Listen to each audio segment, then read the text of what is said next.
लीजिए सुनिए, देवकीनंदन खत्री के लिखे उपन्यास चंद्रकांता संतति के 5वें भाग के तीसरे बयान को मेरी यानी समीर गोस्वामी की आवाज में। कुमार कई दिनों तक कमलिनी के यहां मेहमान रहे, जिसने बड़ी खातिरदारी और नेक नियति के साथ इन्हें रखा।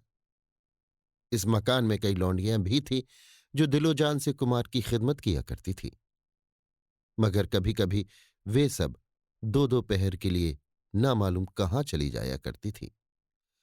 एक दिन शाम के वक्त उस मकान की छत पर कमलिनी और कुमार बैठे बात कर रहे थे। इसी बीच में कुमार ने पूछा, कमलिनी, अगर किसी तरह का हर्ज न हो तो इस मकान के बारे में कुछ कहो। इन पुतलियों की तरफ जो इस मकान के चारों कोनों में तथा इस छत के बीचों बीच में है, जब मेरी निगाह पड़ती है तो ताज्जुब से अजब हालत हो जाती है। कमलिनी, बेशक इन्हें देख आप ताज्जुब करते होंगे। ये मकान एक तरह का छोटा सा तिलिस्म है जो इस समय बिल्कुल मेरे अधीन है, मगर यहां का हाल बिना मेरे कहे थोड़े ही दिनों में आपको पूरा पूरा मालूम हो जाएगा। कुमार, उन दोनों औरतों के साथ जो माधवी की लौनियां थी, तुमने क्या सलूक किया? कमलनी, अभी तो वे दोनों कैद है। कुमार, माधवी का भी कुछ हाल मालूम हुआ है? कमलनी, उसे आपके लश्कर और रोहतासगढ़ के चारों तरफ घूमते कई दफे मेरे आदमियों ने देखा है। जहां तक मैं समझती हूं, वो इस धुन में लगी है कि किसी तरह आप दोनों भाई और किशोरी उसके हाथ लगे और वो अपना बदला ले। कुमार, अभी तक रोहतासगढ़ का कुछ हाल नहीं मालूम हुआ, न लश्कर का कोई समाचार मिला।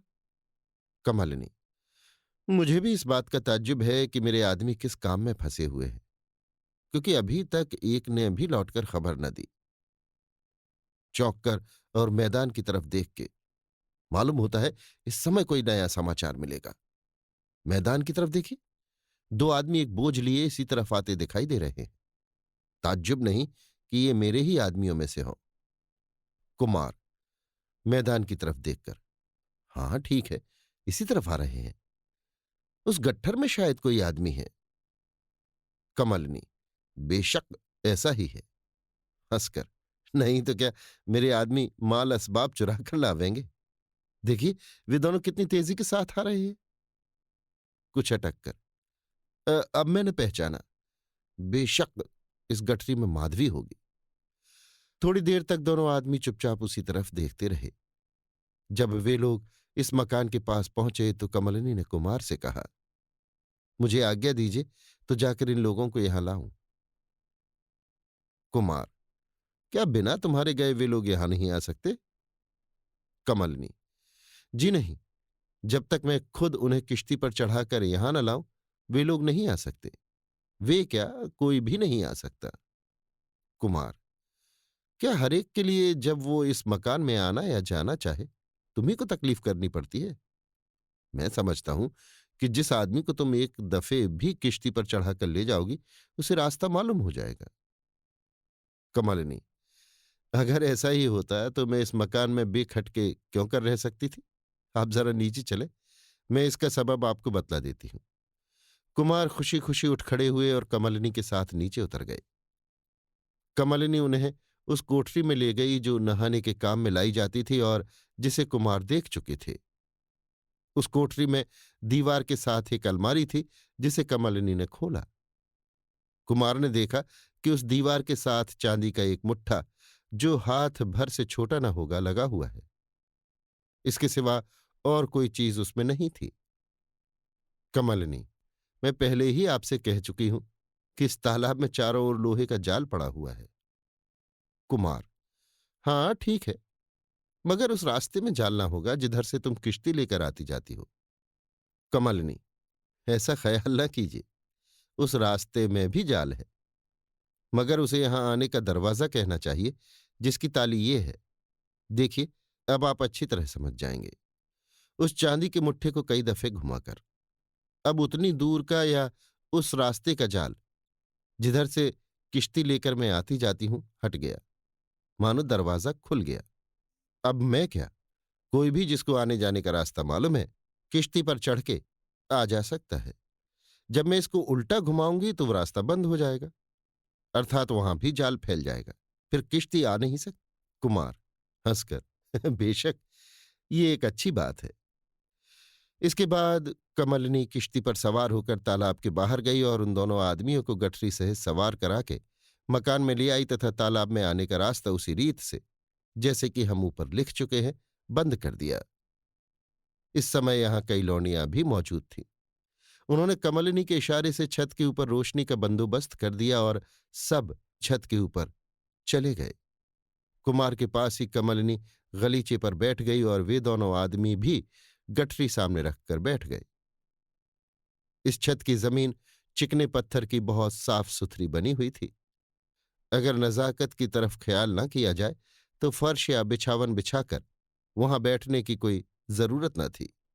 कमलिनी, कुमार, देखिए, इन दोनों आदमियों को मैंने माधवी को गिरफ्तार करने को भेजा था। मालूम होता है कि ये लोग अपना काम पूरा कर आए हैं और इस गठरी में शायद माधवी को ही लाए हैं। दोनों आदमियों की तरफ देखकर, क्यों जी, माधवी ही है या किसी दूसरे को लाए हो? एक, जी माधवी को ही लाए हैं। कमलिनी, गठरी खोलो, जरा इसकी सूरत देखो। उन दोनों ने गठरी खोली। कमलिनी और कुमार ने बड़े चाव से माधवी की सूरत देखी, परंतु यकायक कमलिनी चौंकी और बोली, क्या ये जख्मी है? एक, जी हां, मुझे उम्मीद नहीं कि इसकी जान बचेगी, क्योंकि चोट भारी है। कुमार, इसे किसने जख्मी किया है? एक, किसी औरत ने रोहतास गढ़ के तिलिस्मी तहखाने में इसे चोट पहुंचाई है। कुमार कमलिनी की तरफ देखकर, क्या रोहतास गढ़ में कोई तिलिस्मी तहखाना भी है? कमलिनी, जी हां, पर उसका भेद बहुत आदमियों को मालूम नहीं है, बल्कि यहां तक मैं समझती हूं वहां का राजा दिग्विजय सिंह भी उसका पूरा पूरा हाल न जानता होगा। वहां का मामला भी बड़ा ही विचित्र है। किसी समय मैं आपसे उसका हाल कहूंगी। एक, मगर अब उस तहखाने की रंगत बदल गई। कमलिनी, सो क्या? एक, कुमार की तरफ इशारा करके, आपके अय्यारों ने उसमें अपना दखल कर लिया, बल्कि ऐसा कहना चाहिए कि रोहतास गढ़ ही ले लिया। कमलिनी कुमार की तरफ देखकर, मुबारक हो, खबर अच्छी आई है। कुमार, बेशक, इस खबर ने मुझे खुश कर दिया। ईश्वर करे तुम्हारी तारा भी जल्दी आ जाए और किशोरी का कुछ हाल मालूम हो। माधवी को गौर से देख और चौंक कर, ये क्या, माधवी की दाहिनी कलाई दिखाई नहीं देती? कमलिनी हंसकर, इसका हाल आपको नहीं मालूम? कुमार, कुछ नहीं। कमलिनी, पूरा हाल तो मुझे भी नहीं मालूम, मगर इतना सुना है कि कहीं गयाजी में इससे और इसके दीवान अग्निदत्त की लड़की कामनी से लड़ाई हो गई थी। उसी लड़ाई में ये अपनी दाहिनी कलाई खो बैठी। ये भी सुनने में आया है कि ये लड़ाई उसी मकान में हुई थी जिसमें आप लोग रहते थे और इसमें कमला भी शामिल थी। कमलिनी की ये बात सुनकर कुमार को वे ताज्जुब की बातें याद आ गईं जो बीमारी की हालत में गयाजी में महल के अंदर कई दफे रात के समय देखने में आई थी, और जबकि अंत में कोठरी के अंदर एक लाश और औरत की कलाई पाई गई थी। कुमार, हाँ, अब याद आया, वो मामला भी बड़ा ही विचित्र हुआ था। अभी तक उसका ठीक ठीक पता न लगा। कमलिनी, क्या हुआ था, जरा मैं भी सुनूं। कुमार ने वो सब हाल कहा और जो कुछ देखने और सुनने में आया था वो भी बताया। कमलिनी, कमला से मुलाकात हो तो कुछ और सुनने में आवे।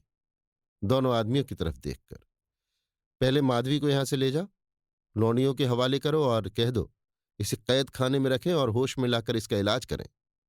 इसके बाद आओ तो तुम्हारी जुबानी वहां का सब हाल सुने। शाबाश, तुम लोगों ने बेशक अपना काम पूरा किया, जिससे मैं बहुत ही खुश हूं। बहुत अच्छा कहकर दोनों आदमी माधवी को वहां से उठाकर नीचे ले गए और इधर कमलिनी और कुमार में बातचीत होने लगी। कमलिनी मुस्कुराकर, लीजिए, आपकी मुराद पूरी हुआ चाहती है। पहले पहले ये खुशखबरी मेरे ही सबब से आपको मिली है, सो सबसे भारी इनाम मुझी को मिलना चाहिए। कुमार, बेशक ऐसी ही बात है। मेरे पास ऐसी कोई चीज नहीं जो तुम्हारी नजर के लायक हो। खैर, इसके बदले में मैं खुद अपने को तुम्हारे हाथ में देता हूं। कमलिनी। वाह, क्या खूब। कुमार। सो क्यों? कमलिनी। आपको अपने बदन पर अख्तियार ही क्या है? ये तो किशोरी की मिल्कियत है।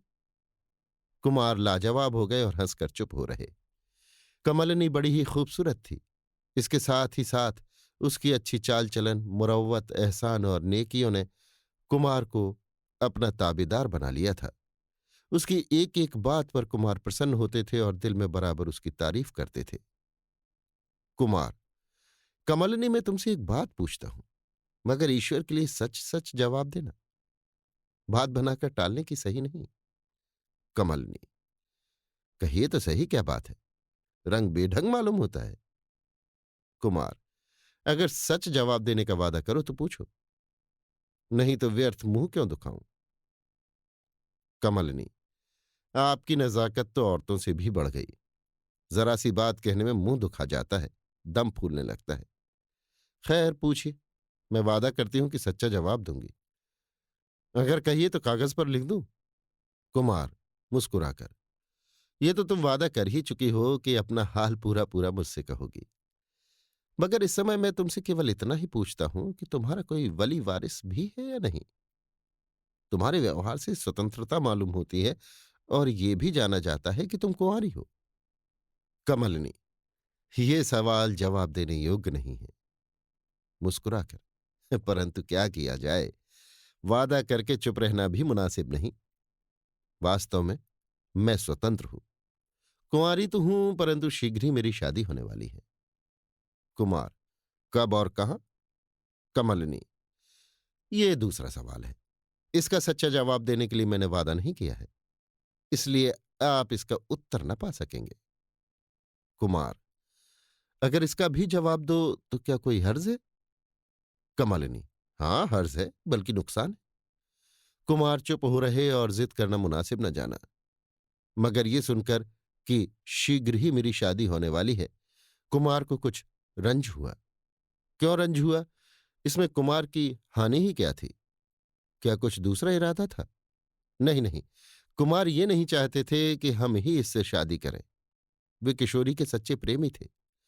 मगर खूबसूरती के अतिरिक्त कमलिनी के एहसानों ने कुमार को ताबेदार बना लिया था और अभी उन्हें कमलिनी से बहुत कुछ उम्मीद थी, तथा ये भी सोचते थे कि ऐसी तरकीब निकल आवे जिससे इस एहसान का बदला चुक जाए। मगर इन बातों से कुमार के रंज होने का मतलब नहीं खुला। खैर, जो हो, पहले तो ये मालूम हो कि कमलिनी है कौन। वे दोनों आदमी भी छत पर आ पहुंचे जो माधवी को लाए थे और हाथ जोड़कर सामने बैठ गए। कमलिनी ने उनसे खुलासा हाल कहने के लिए कहा और उन दोनों ने इस तरह कहना शुरू किया। हम दोनों हुक्म के मुताबिक यहां से जाकर माधवी को खोजने लगे, मगर उसका पता गयाजी और राजगृही के इलाकों में कहीं न लगा। लाचार होकर रोहतासगढ़ किले के पास पहुंचे और पहाड़ी के चारों तरफ घूमने लगे। कभी कभी रोहतासगढ़ की पहाड़ी के ऊपर भी जाते और घूम घूम कर पता लगाते कि वहां क्या हो रहा है।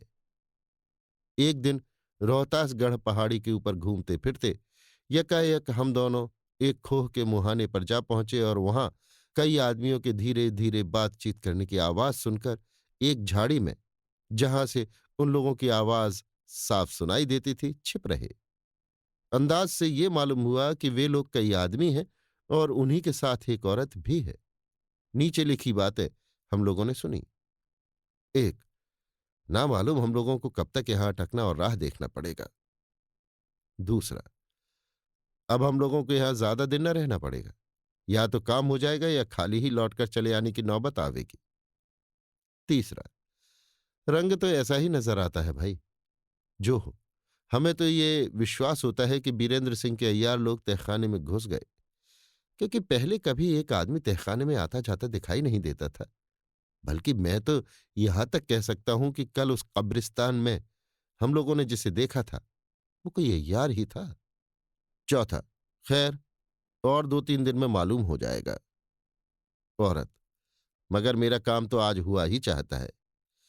माधवी और तिलोत्तमा को मैंने खूब ही धोखा दिया है। आज उसी कब्रिस्तान की राह से मैं उन दोनों को तहखाने में ले जाऊंगी। एक, अब तुम्हें वहां जाना चाहिए, शायद माधवी वहां पहुंच गई हो। औरत: हाँ, अब जाती हूं, पर अभी समय नहीं हुआ। दूसरा: दम भर पहले ही पहुंचना अच्छा है। ये बातें सुनकर मैं उन लोगों को पहचान गया। वे रामू वगैरह धनपति जी के सिपाही लोग और औरत चमेली थी। इतना सुनते ही कमलिनी ने रोका और पूछा, जिस खोह के मुहाने पर वे लोग बैठे थे, वहां कोई सलई का पेड़ भी है? इसके जवाब में उन दोनों ने कहा, हाँ हाँ, दो पेड़ सलई के वहां थे, पर उनके सिवाय और दूर दूर तक कहीं सलई का पेड़ दिखाई नहीं दिया। कमलिनी: बस मैं समझ गई। वो खोह का मुहाना भी तहखाने से निकलने का एक रास्ता है। शायद धनपति ने अपने आदमियों को कह रखा होगा कि मैं किशोरी को लिए हुए इसी राह से निकलूंगी। तुम लोग मुस्तैद रहना। इसी से वे लोग वहां बैठे थे।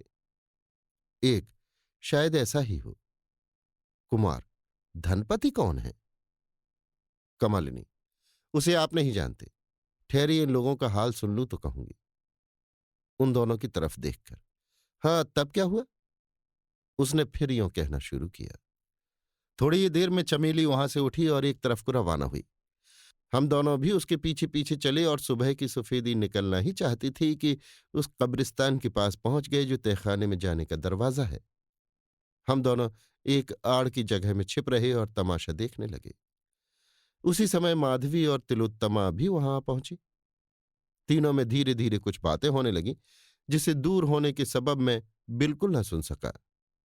आखिर वे तीनों तहखाने में घुस गईं और पहरों गुजर जाने पर भी बाहर न निकली।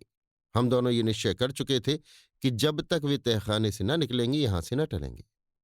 सवेरा हो गया, बल्कि धीरे धीरे 3 पहर दिन बीत गया। आखिर हम दोनों तहखाने में घुसने के इरादे से कब्रिस्तान में गए। वहां पहुंचकर हमारे साथी ने कहा, आखिर हम लोग दिन भर परेशान हो ही चुके हैं, अब शाम हो लेने दो तो तहखाने में चलें। मैंने भी यही मुनासिब समझा और हम दोनों आदमी वहां से लौटना ही चाहते थे कि तहखाने का दरवाजा खुला और चमेली दिखाई पड़ी। हम दोनों को भी चमेली ने देखा और पहचाना, मगर उसको ठहरने या कुछ कहने का साहस न हुआ। वो कुछ परेशान मालूम होती थी और खून से भरा हुआ एक छुरा उसके हाथ में था। हम दोनों ने भी उसको कुछ टोकना मुनासिब न समझा और ये विचार कर कि शायद कोई और भी इस तहखाने से निकले, एक कब्र की आड़ में छिपकर बिचली कब्र अर्थात तहखाने के दरवाजे की तरफ देखने लगे। चमेली हम दोनों के देखते देखते भाग गई और थोड़ी देर तक सन्नाटा रहा। थोड़ी देर बाद हम लोगों ने दूर से राजा बीरेंद्र सिंह के अय्यार पंडित बद्रीनाथ को आते देखा। वो तहखाने के दरवाजे पर पहुंचे ही थे कि अंदर से तिलोत्तमा निकली और पंडित बद्रीनाथ ने उसे गिरफ्तार कर लिया। इसके बाद ही एक बूढ़ा आदमी तहखाने से निकला और पंडित बद्रीनाथ से बातें करने लगा। हम लोगों को कुछ कुछ वे बातें सुनाई देती थीं। इतना मालूम हो गया कि तहखाने के अंदर खून हुआ है और इन लोगों ने तिलोत्तमा को दोषी ठहराया है। मगर हम लोगों ने खून से भरा हुआ छुरा हाथ में लिए चमेला को देखा था, इसलिए विश्वास था कि अगर तहखाने में कोई खून हुआ है तो जरूर चमेली के ही हाथ से हुआ है। तिलोत्तमा निर्दोष है। पंडित बद्रीनाथ और वो बूढ़ा आदमी तिलोत्तमा को लेकर फिर तहखाने में घुस गए।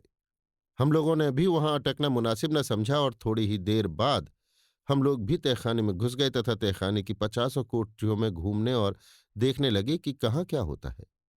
बद्रीनाथ थोड़ी ही देर बाद तहखाने के बाहर निकल गए और हम लोगों ने तिलोत्तमा को एक खंभे के साथ बंधे हुए पाया। हम्माम वाली कोठरी में माधवी को पड़े हुए पाकर हम लोग बड़े खुश हुए और उसे उठाकर ले भागे। फिर न मालूम पीछे क्या हुआ और किस पर क्या गुजरी। कमलिनी: ताज्जुब नहीं कि वहां के दस्तूर के मुताबिक तिलोत्तमा की बलि दे दी गई हो। एक: जो हो। यहां पर तो पाठक समझ ही गए होंगे कि तहखाने में बड़ी मूरत के सामने जिस औरत की बलि दी गई थी वो माधवी की अय्यारा तिलोत्तमा थी और माधवी की लाश को ले भागने वाले ये ही दोनों कमलिनी के नौकर थे। इतने ही में नीचे से एक लौंडी दौड़ती हुई आई और हाथ जोड़कर कमलिनी से बोली, तारा आ गई, तालाब के बाहर खड़ी है। तारा के आने की खबर सुनकर कमलिनी बहुत खुश हुई और खुशी के मारे कुंवर इंद्रजीत सिंह की घबराहट का तो ठिकाना ही न रहा, क्योंकि तारा ही की जुबानी रोहतासगढ़ का हाल और बेचारी किशोरी की खबर सुनने वाले थे और इसी के बाद कमलिनी का असली भेद उन्हें मालूम होने को था।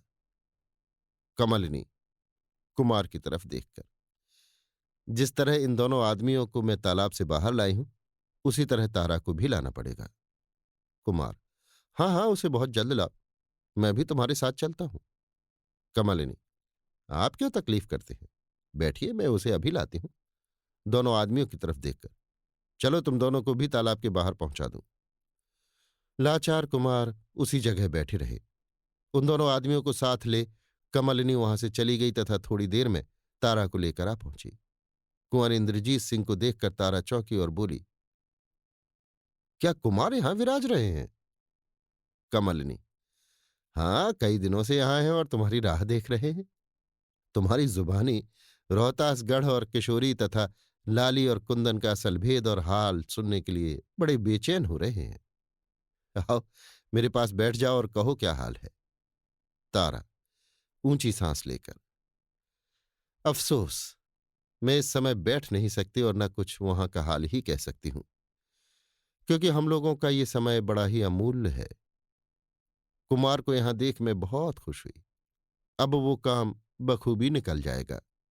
कुमार की तरफ देखकर, बेचारी किशोरी इस समय बड़े ही संकट में पड़ी हुई है। अगर आप उसकी जान बचाना चाहते हैं तो इस समय मुझसे कुछ न पूछिए, बस तुरंत खड़े होइए और जहां मैं चलती हूं चले चलिए। हाँ, यदि बन पड़ा तो रास्ते में मैं वहां का हाल आपसे कहूंगी। कमलिनी की तरफ देखकर, आप भी चलिए और कुछ आदमी अपने साथ लेते चलिए, मगर सब कोई घोड़े पर सवार और लड़ाई के सामान से दुरुस्त रहे। कमलिनी, ऐसा ही होगा। कुमार खड़े होकर, मैं तैयार हूं। तीनों आदमी छत के नीचे उतरे और तारा के कहे मुताबिक कार्यवाही की गई। सुबह की सफेदी आसमान पर निकलना ही चाहती है। आओ देखो, हमारा बहादुर नौजवान कुंवर इंद्रजीत सिंह किस ठाठ से मुश्किल घोड़े पर सवार मैदान की तरफ घोड़ा फेंके चला जा रहा है, और उसकी पेटी से लटकती हुई जड़ाऊ नयाम की तलवार किस तरह उछल उछल कर घोड़े के पेट में थपकियां मार रही है, मानो उसकी चाल की तेजी पर शाबाशी दे रही है। कुमार के आगे आगे घोड़े पर सवार तारा जा रही है। कुमार के पीछे सब्ज घोड़े पर कमलिनी सवार है और घोड़े की तेजी को बढ़ाकर कुमार के बराबर हुआ चाहती है। उसके पीछे 10 दिलावर और बहादुर सवार घोड़ा फेंके चले जा रहे हैं और इस जंगली मैदान के सन्नाटे को घोड़ों के टापों की आवाज से तोड़ रहे हैं। अभी आप सुन रहे थे देवकीनंदन खत्री के लिखे उपन्यास चंद्रकांता संतति के 5वें भाग के तीसरे बयान को मेरी यानी समीर गोस्वामी की आवाज में।